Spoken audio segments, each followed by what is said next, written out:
اس دن کسی نے سوال کیا سوشل میڈیا پہ، جو کلپ ہمارے چلتے نیچے، کہ آپ کہتے ہیں ابو بکر و عمر جنت میں بوڑھوں کے سردار ہیں اور حسن و حسین نوجوانوں کے، تو اعتراض اس کا دیکھ الو کا، کہتا ہے جنت میں تو سب جوان ہو کر جائیں گے، بوڑھا تو کوئی ہوگا نہیں، تو سردار تو پھر ابو بکر عمر کیسے ہو گئے؟ میں نے کہا چھٹی والے دن پیدا ہوا ہے، مطالعہ ہی نہیں کیا ہوا۔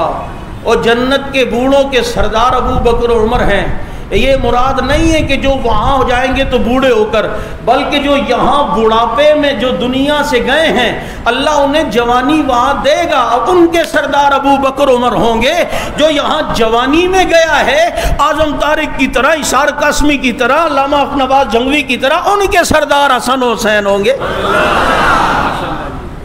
بات سمجھ میں آ رہی ہے یا نہیں؟ یہ مطلب ہے جو یہاں بڑھاپے میں گئے